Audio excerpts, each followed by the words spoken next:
Good evening, ladies and gentlemen. Maria and I join you on this special Budget Day broadcast. Each year, the Indian Union budget holds the nation's economic pulse, sets the agenda of political economy to make important shifts. In 2024, the focus of the budget, Maria, you would agree, was razor sharp as the spotlight was on jobs and skilling. That Lok Sabha elections 2024 were also centered on something that you covered very sharply. Yes, that's right. And call it learning from the election outcome, Vasudha. Because 6 schemes focusing on employment and skills are the big takeaway of this budget. And of course, this is the first budget of Modi 3.0, and Prime Minister Modi has rewarded key NDA allies. The budget 2024 had a big announcement for professionals entering the workforce. Nirmala Sitharaman has talked about 1 month's salary, which is essentially an internship of sorts, which is being planned as well. The allies have got a fair share, and with projects announced for Andhra Pradesh and Bihar. So on this show, Vasudha and I will be looking at the politics of budget. Joining me for the big budget face-off are the two politicians who often agree to debate on national television. Dr. Shashi Tharoor and Jay Panda, veteran parliamentarians, are joining us. So thank you so much for your time. Dr. Tharoor, will you congratulate Jay Panda that they have taken some of your ideas and have implemented it and ensured that they see the light of the day? You may be not in the government, but the opposition has borrowed it well. I'm afraid that, for example, our apprenticeship scheme has been rather diluted into their internship scheme. The dilution is rather significant because we talked about giving a lakh a year for an apprenticeship, which trains people for real jobs, whereas this is only 60,000 a year, and it's only for an internship, which is an assistant kind of role. Also, the government is allowing CSR funds to be diverted to this, and CSR funds, in principle, are meant to benefit society and not to be turned inward into essentially covering the company's own costs and paying wages. So I'm not sure that we fully appreciate the fact that they have stolen or borrowed or implemented this particular idea, because the dilutions, we believe, undermine its worth. Our original concept should have been implemented in full. One thing I'm personally satisfied about is, as you can see on YouTube, in March of 2016, I recommended to Arun Jaitley, the then finance minister, that the angel tax be abolished. It's great that 8 years later the BJP has seen the wisdom of this. So there I'll congratulate Jay if you want me to. Okay, so there is at least some reason for you to congratulate. And Jay Panda, I can see you smiling as well. It's always great to see politicians who are on completely different sides smile on debates. Jay Panda, so thank you to Dr. Tharoor and the Congress Party. Look, I think it's a refreshing change that instead of following his party leadership, who have continually opposed anything and everything that the Modi government has done, any policies that we have proposed, despite the fact that this has led to India being the fastest growing large economy for many years in a row now. If they want to take credit for ideas, it essentially means that Shashi the wordsmith is giving us a compliment in a subtle way. Now, let me point something out. This budget is phenomenal in terms of the focus that it brings on employment. And that's been a fundamental challenge for India for many decades. But the important thing is, if you look at the track record itself is quite stark. During the 10 years of the UPA government, 29 million jobs were created. And during the first 9 years of the Modi government, for which I have the latest data, 125 million jobs were created. That's 430% more job creation than in 9 years than 10 years of the UPA government. I can see Shashi shaking his head, but this is from the SBI's economic analysis wing based on RBI data, which is in the public domain. So I would urge him to read that. So on top of, with the 125 million jobs created over 9 years, one holy grail was achieved, because for a very long time, the requirement in India has been, because of our demographics, because of our huge youth population, to create 1 million new jobs every month. And as you can see, that milestone has been reached. But then to shift gears into this very massive focus on job creation and on skilling is going to set the tone and tenor for the next 5 years of the Modi government. And all this while maintaining the thrust on infrastructure growth, maintaining the thrust on GDP growth rate. And I'll conclude by saying that I don't think it's bad at all to utilize CSR funds to create the opening in the door that many young people require. Because companies have strict entry standards, and that sometimes becomes a barrier for them to commit to taking in the number of people that the government would prefer, that people would prefer. Okay. And I totally disagree with Shashi. I just conclude by saying this. I totally disagree with Shashi when he says that CSR should not be meant for job creation, because corporate social responsibility, I think it is a social responsibility to facilitate job creation for young people entering the job market. But the question is also, Jay Panda, that how is the corporate world taking it? I mean, should they it's not just the corporate world. I think, Maria, you need to look at the details of the scheme, because there is a direct benefit transfer component of it, which goes directly to the young people getting the jobs. So I think it's something that should be applauded. Okay, Dr. Maria, can I just respond to Jay on this? First of all, this figure of 125 million jobs created is completely discredited and scoffed at, even though the RBI, to its eternal discredit, has put its name behind it. Where are these jobs and who is being paid what? 47% of what's being counted as jobs are completely unpaid labor. And it's therefore completely unacceptable in any global standard to count them as employment. The fact is that there is a colossal shortage of jobs, particularly 43.5% youth unemployment and 44% graduate unemployment, which are both horrific figures in our country today that sadly have not been addressed in this state. That's the first and most serious concern that I have in what Jay is claiming. When you look at what's going wrong with our country today, one of the difficulties definitely is in job creation, but another great difficulty is with the fact that the rural poor are being ill-treated. The finance minister didn't even mention the word Manrega. And you're looking at a situation where the demands for jobs in Manrega have been keeping on going up and the allocations have not been there. Health and education, which are crying needs of the Aam Aadmi in this country, allocations have gone down in both cases.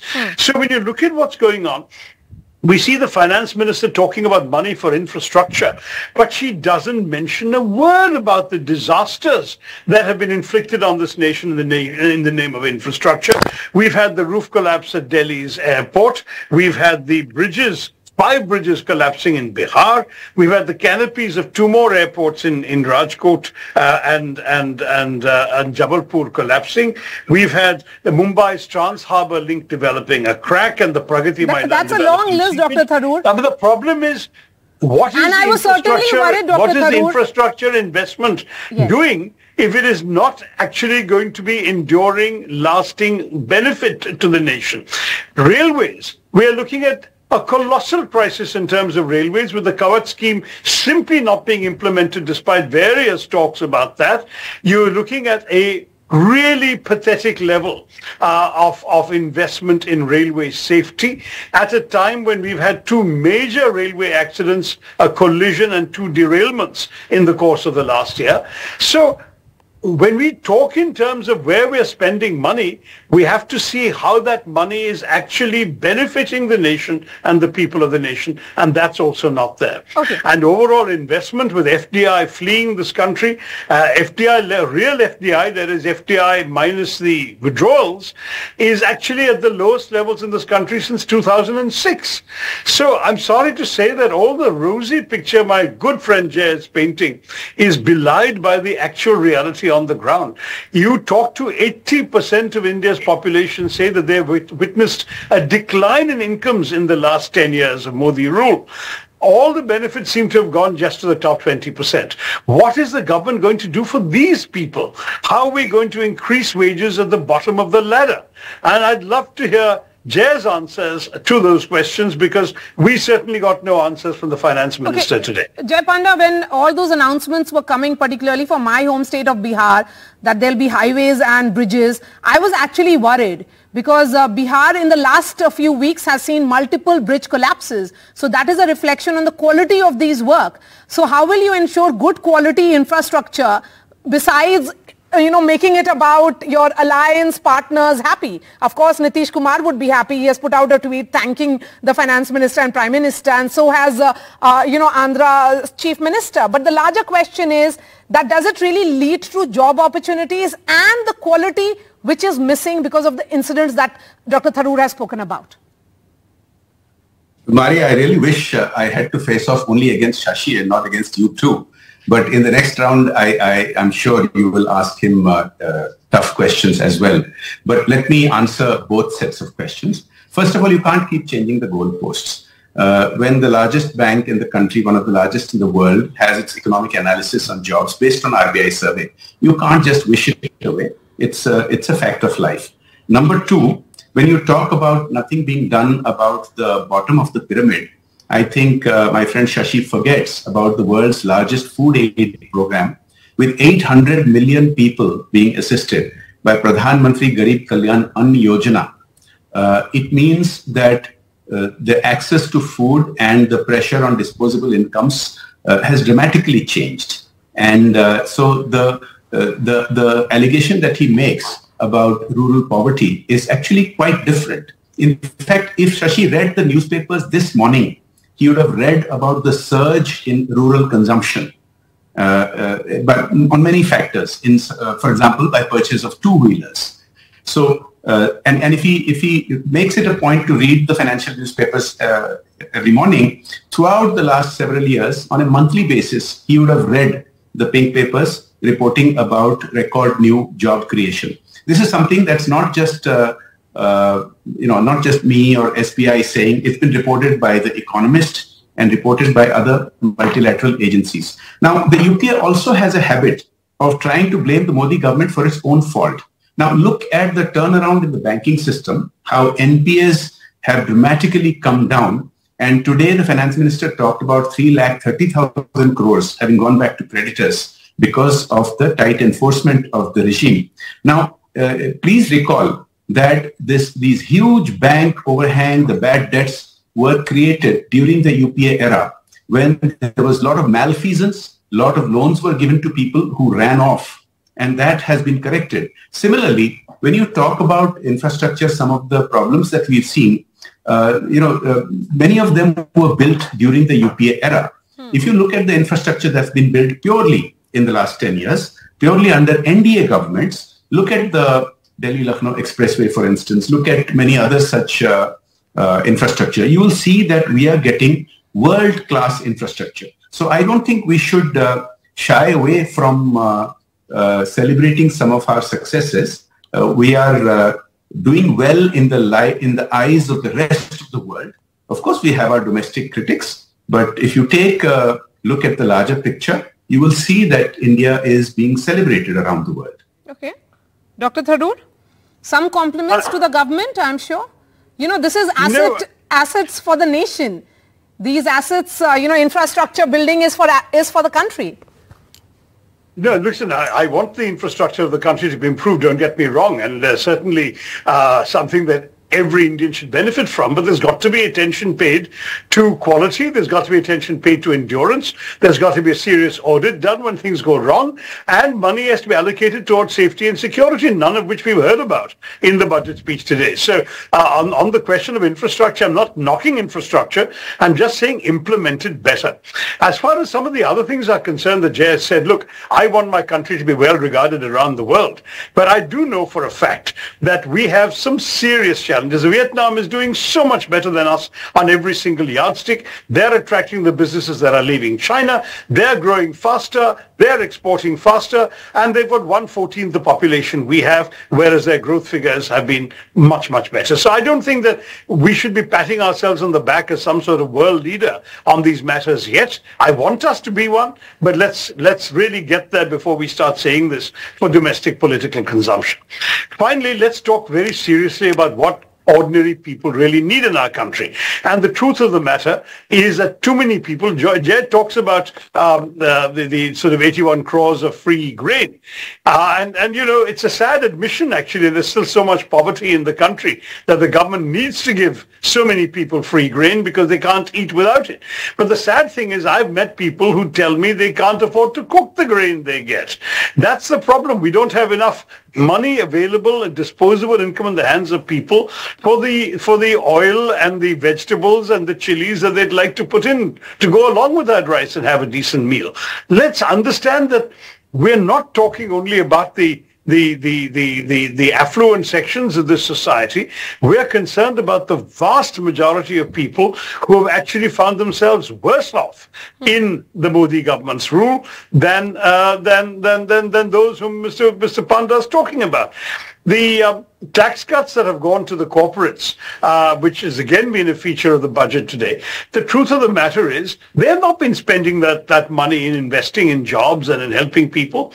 If you put money in the hands of the poor, they spend it because they need to spend it in order to live, to eat, to dress, to move about. And that money then stimulates the economy far more than the kinds of policy measures that the BJP government has undertaken in recent years. But overall, you know, because the government and the finance minister in a press conference also, Jay Panda, said that employment, of course, she talked about the acronym, has been the big thrust of this budget. That is the essence of this budget. So would you say that that's an acknowledgement that employment generation has been the big challenge for you, that despite the efforts that have been put in, you know, you talking about capex and, you know, infrastructure leading to employment generation, the big challenge is unemployment? The big challenge of employment has been there for India for decades. And as I said, the last 10 years have been better than any other period in modern India. And on top of that, the gears are being shifted to top gear.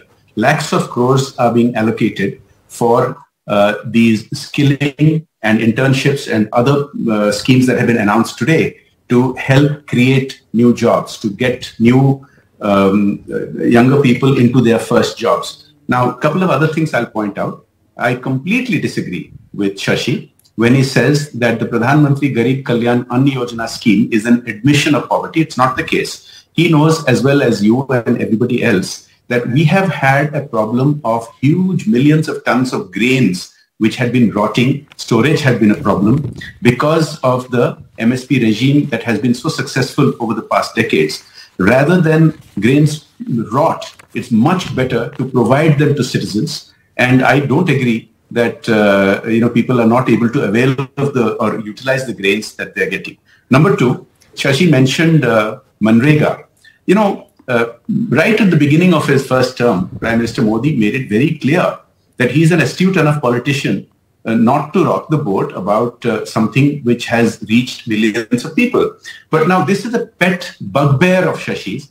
Every single time we discuss the budget, he brings up this issue, completely blithely, and I think maybe deliberately ignoring the fact that it is a demand-driven scheme. As much demand as there is will be met by funding from the budget. So there is no sense in giving a number to how much Manrega funds are there because it is demand driven. And the reality is that the demand for Manrega has not picked up because job creation has been much better than was the case in earlier times. It's not true. The numbers show the demand has picked up, Jay. Come on, you can't just come up with your own facts.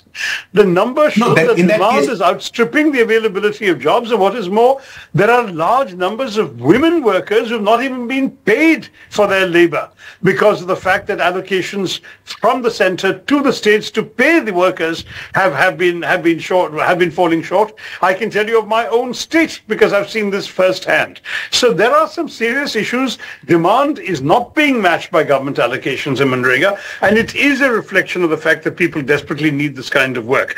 But look, you and I are not the issue here. The issue is who is supposed to be benefiting from the actual numbers.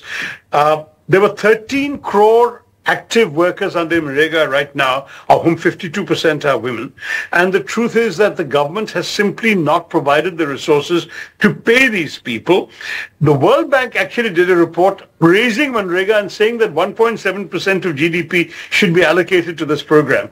How much do we actually allocate? We allocate 0.26%, which is actually lower than the UPA government did, and that too was lower than the World Bank recommends. So we really need to find some resources, and the government has to prioritize people in the rural economy who don't have work, who don't have realistic purchasing power capacity. I don't know which paper he's reading, but I can tell you I go to the villages in my constituency, as I'm sure you do in yours, Jay, and you can see the reality on the ground. People need work. People need income, and the sad situation that we are enduring the worst income inequality in our country today, worse than even during the British Raj, is something that ought to shame us all rather than celebrating macro numbers.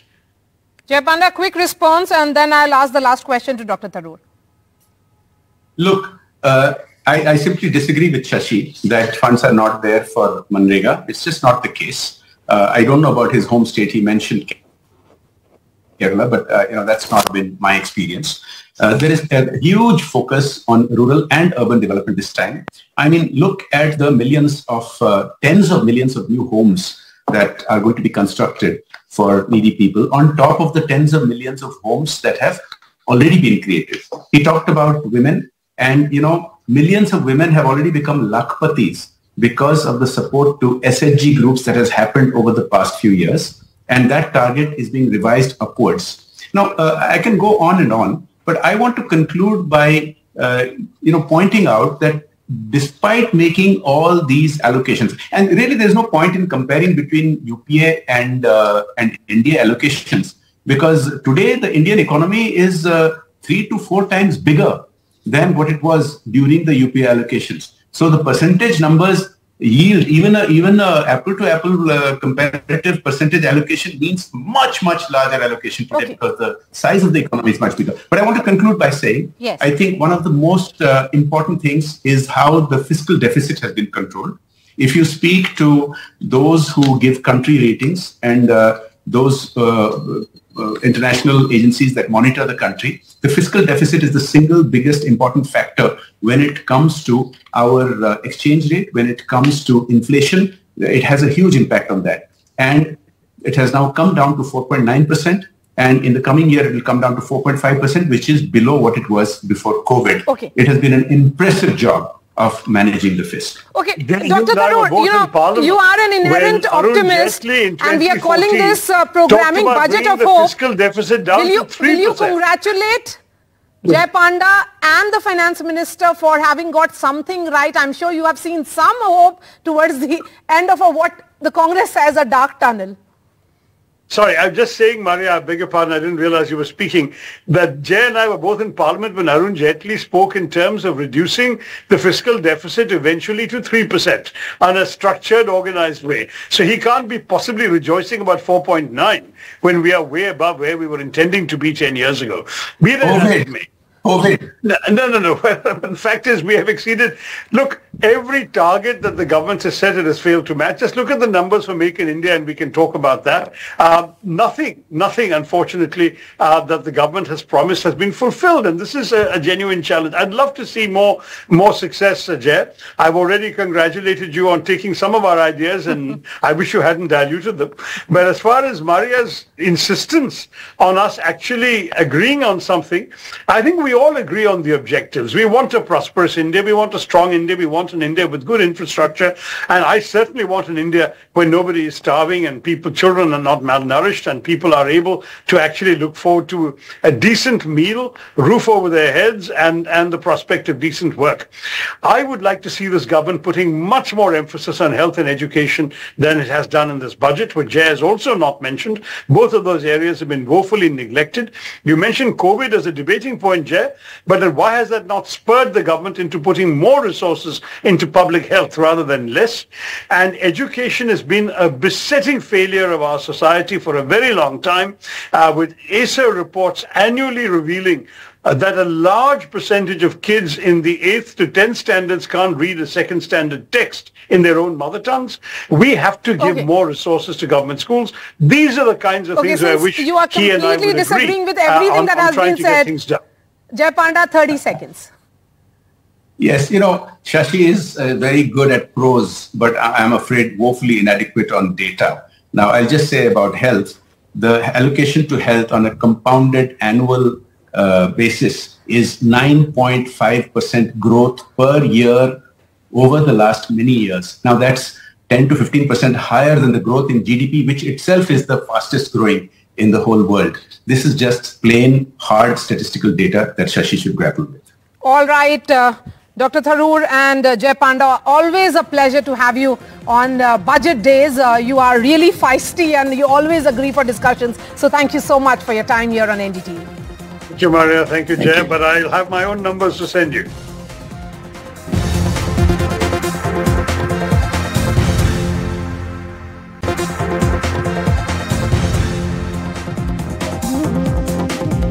Welcome back. The first budget of Modi 3.0 has been presented today. It has rewarded key NDA allies, both TDP with 16 MPs and JDU with 12 MPs with very important projects. There's also a difference here. Of course, the AP Special Reorganization Act stands, which is what the government talked about today. But clearly, this budget, with its political compulsions, has also become a political flashpoint between the BJP and the opposition, with the opposition calling this biased attitude by the central government, by the union government. To talk about this, we have the TMC's Sushmita Dev, and we also have Shiv Sena's Milind Devra. Thank you so much, both of you, for joining us on this broadcast. Sushmita, to you first. Today I was listening to the Chief Minister of West Bengal speaking, and she also spoke to people of Darjeeling and Kalimpong, and she said that, the MPs that you selected did not really sort of in some ways deliver. That seemed to be what I inferred from her speech today. So tell me, is this one way of telling voters that you are responsible for the people that you vote for, and you'll have to maybe make your decisions, political decisions, based on the work that they do for you? See, it is the Prime Minister of India who floated a slogan called Sabka Saath, Sabka Vikas. That means elections will come and elections will go.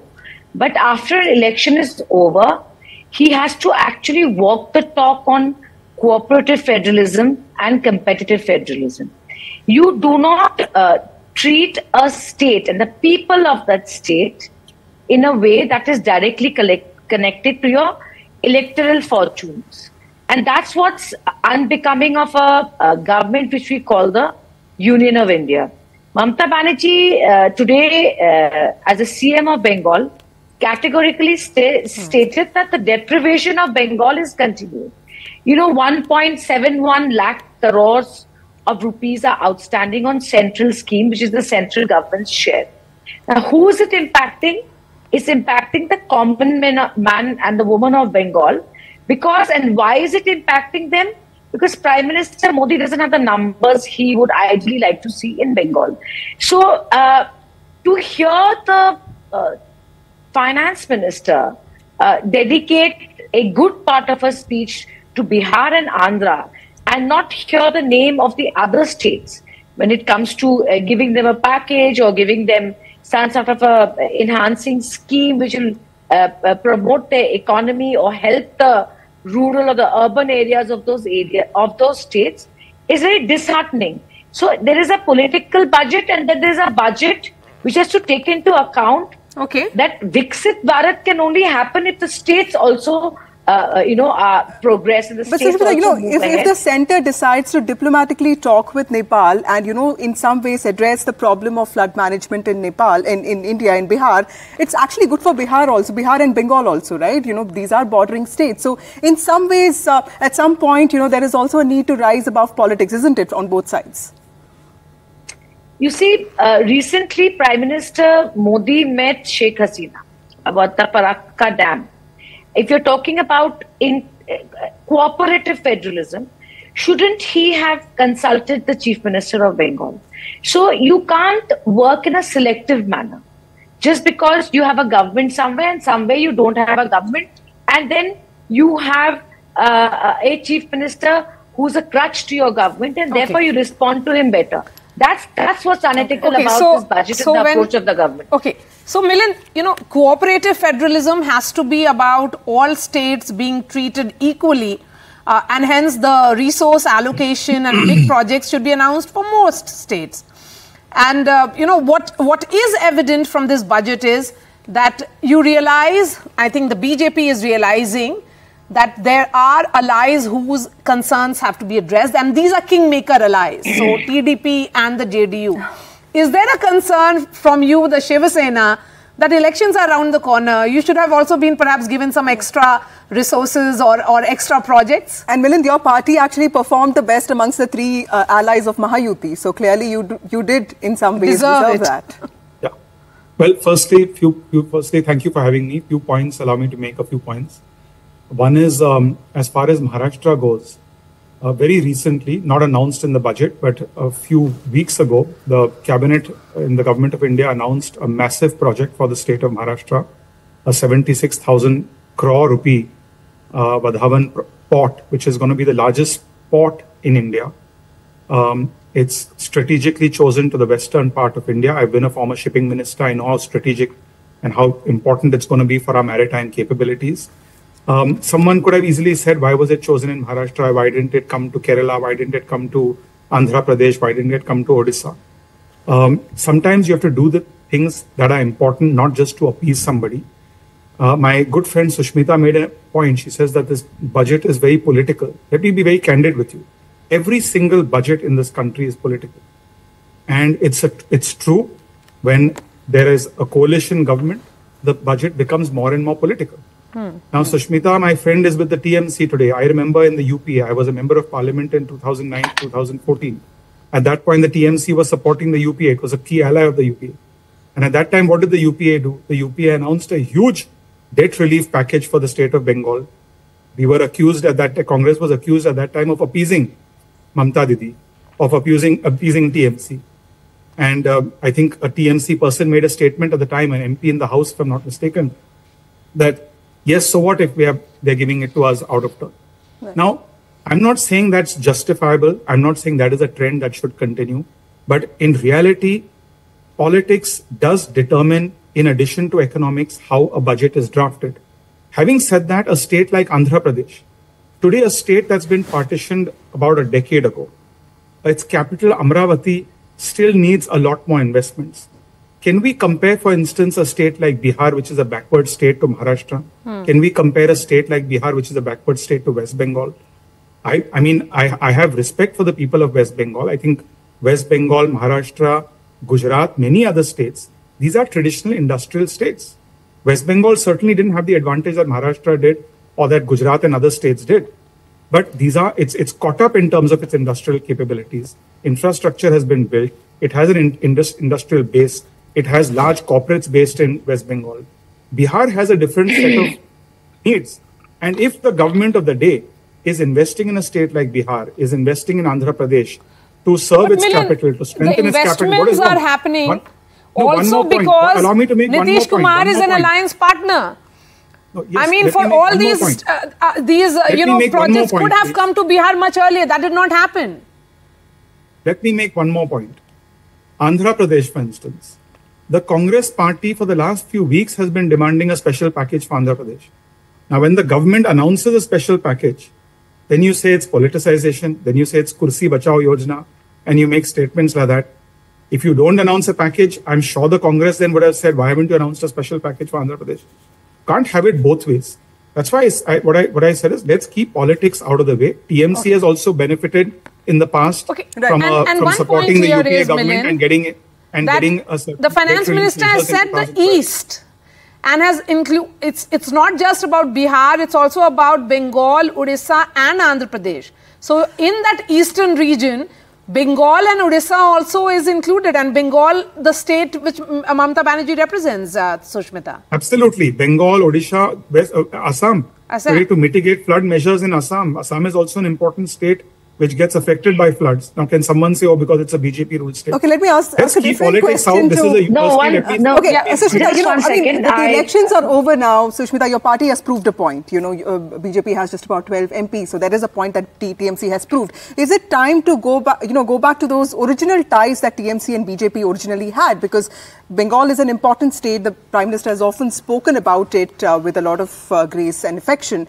Do you sometimes think that probably it's also time to, maintain a cordial relationship with the centre so that the state also gets what it deserves without any open animosity?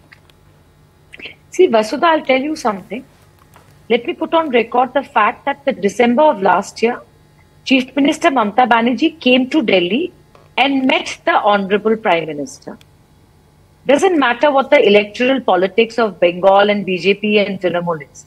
It's not like she hasn't approached the Prime Minister and to explain to him what she needs and what the people of Bengal are demanding.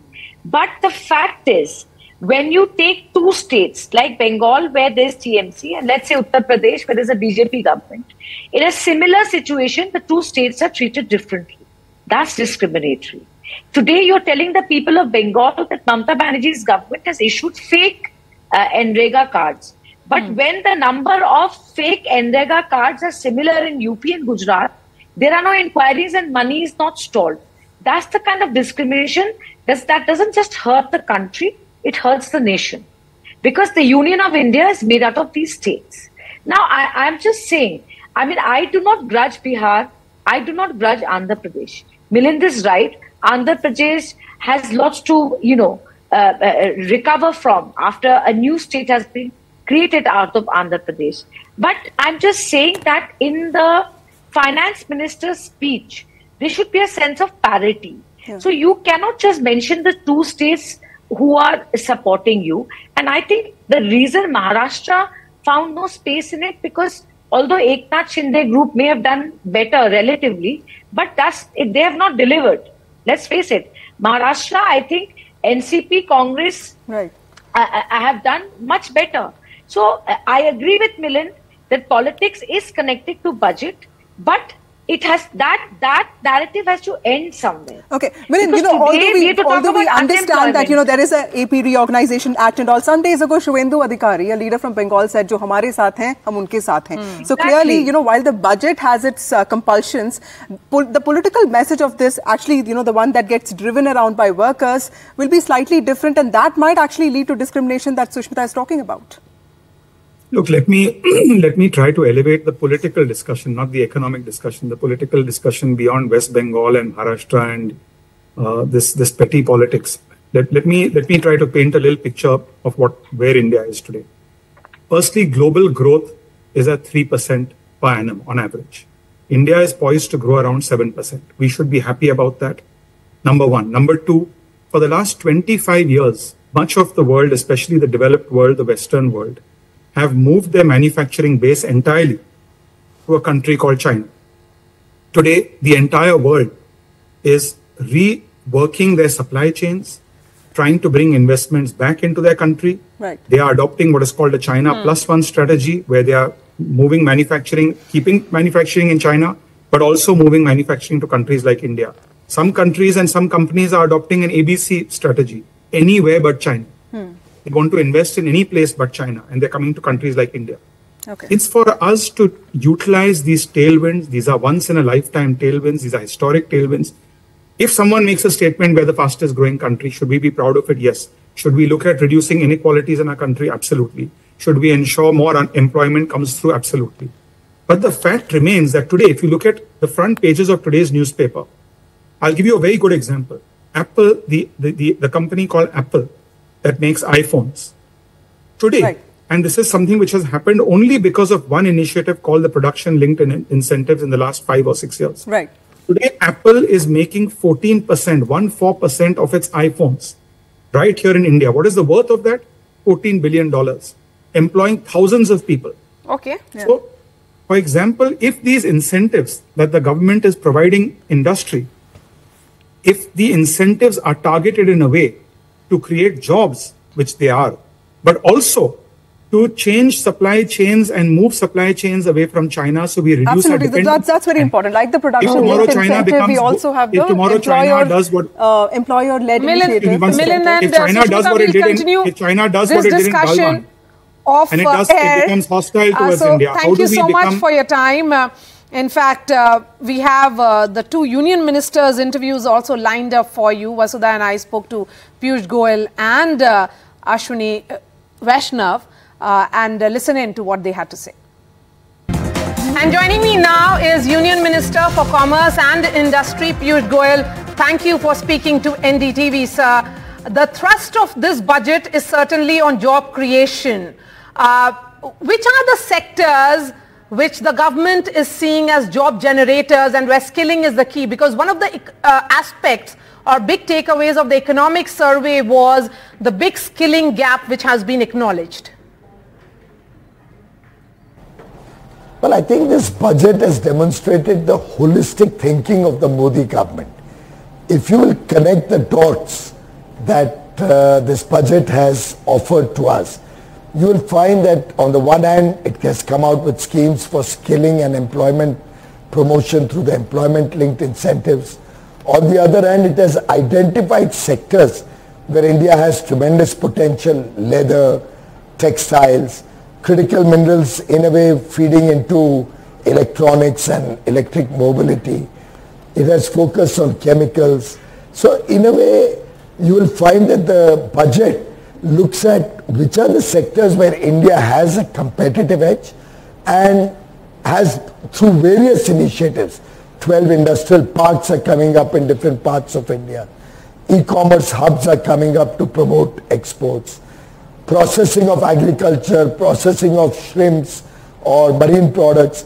So in a way, this budget supports several sectors wherever we have a competitiveness in the world markets or in the Indian market, and provides for employment and skilling at a macro level, but which will naturally go towards the sectors where we are most favorably placed. Mr. Goyal, you know, one takeaway certainly is this first-timer scheme or internship scheme. My question is, are the companies on board, and how will this be really taking shape? And is there some kind of timeline that you're looking at? Because it's very, very ambitious in terms of what the government plans to do. It is talking about 2.1 crore youth who would be benefiting from it. It has also identified some 500 top companies. Well, Madam spoke about 500 top companies in the country. Reputed companies have shown a lot of interest, and it's a natural fit. Everybody is looking for trained and skilled manpower. The L&T managing director the other day is on record that he is falling short of 45,000 people in Larsen & Toubro's infrastructure company.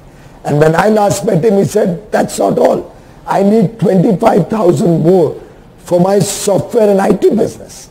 So I think the demand for skilled and trained talent is massively growing. More and more international companies are setting up base in India for their R&D, for design, as a part of their global capacity centers, the GCCs. Our manufacturing is integrating with global value chains. So there's a massive churn going on in India to expand both manufacturing and services. And given the thrust on infrastructure, thrust on tourism, I'm very confident that we will create more than 4 crore jobs in the next 5 years, and government will act like a catalyst. The private sector will be at the forefront. The PSUs will contribute massively, and overall, we will continue to be the fastest growing large economy in the world. Okay, talking about the political reactions that have come in, Mr. Goyal, you know, Congress says that this is a copy-paste budget, that you have borrowed ideas from their manifesto. As a veteran politician yourself, how do you react to that charge? They should make up their mind. In an earlier interview just before yours, I was asked the question that Congress is unhappy that you have not taken their ideas forward. So I'm not, now you have confused me totally. But let me tell you, nobody looks at the Congress ideas seriously. If any budget or any government was to work basis the Congress ideas, India would become a banana republic. We would be a bankrupt government. They are half-baked ideas, not thought through, unreasonable, financially unviable, and nobody ever takes any leaf out of the Congress book. I can assure you about that. And neither do the people of India trust them, and therefore they have holistically rejected them and left them at 99.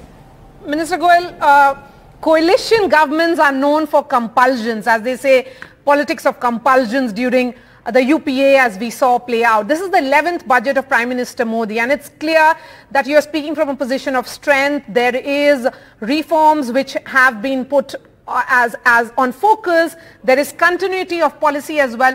According to you, what makes this budget decisive and crucial for government's own roadmap for Viksit Bharat?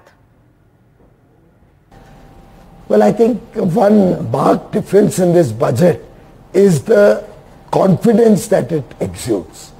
Because in earlier times, when we came into government in 14, we were straddled with a broken economy. India was a fragile five economy, foreign exchange reserves were low, we had serious stress, growth was low, inflation was high. In every respect, the confidence and morale of the country was down. The world looked down upon India. There was no respect for India in the corridors of power in the world. We built that up assiduously in our first term, only to be confronted with COVID and then the two wars. Despite all of that, the Prime Minister, through his astute leadership, the Honorable Finance Minister and earlier leaders, and Mr. Jaitley, the former Finance Minister, they have, through 10 years of painstaking effort, made India a very powerful nation. We have strong economic fundamentals. The macro economy is very strong. We have a sense of confidence across the nation. The world today looks up to India as the engine of growth. So this budget builds upon this strong foundation and therefore is very bold in its outcomes, is thinking big and is preparing the framework which will help India rapidly grow towards a Viksit Bharat. All right, Piyush Goel, thank you so much for speaking to NDTV and sharing your thoughts on the big takeaways of the 11th budget of Prime Minister Modi, but also the first budget of Modi 3.0. Of course, it's an alliance government, so NDA 3.0. First budget under Modi 3.0 was presented today, and the Prime Minister has said that this will lead to every household having an entrepreneur, and also it will address problems of poverty. To understand the big takeaways from this budget, we have with us the IT, INB and Railway Minister Ashwini Vaishnav. Thank you, Mr. Vaishnav, for speaking to NDTV. Employability and employment schemes of the government that the Finance Minister announced today are being talked about a lot. I remember when you started the semiconductor mission, you focused a lot on training, and this also has to do with skilling and training, but private companies are going to get involved. You also are the IT Minister. How realistic is it, and what all needs to be done to make this work on ground? See, the last 10 years, if we look at the way our Prime Minister has managed the economy, it's a very thoughtful and a methodical way, making sure that the foundation is strengthened, making sure that every section of the society gets addressed, making sure that our poor people, our middle income families, our youth, our tribal families, they all are able to be a part of the mainstream economy. This budget is a reflection of that thought, and this budget also puts a big focus on employment generation as an independent activity. We have seen employment being created through the capital investment program. If you look at the formal jobs created in the last financial year, it was of the order of almost 1.5 crore. These are the new formal jobs created. Today's budget has put a bouquet of 5 schemes as a part of Prime Minister's package, in which youth of our country will get new employment opportunities through a combination of employment-linked incentives, skilling, and making sure that the industry and youth are integrated. The needs of youth are integrated with the requirements of the industry. So these 5 schemes together have an allocation of 2 lakh crore rupees.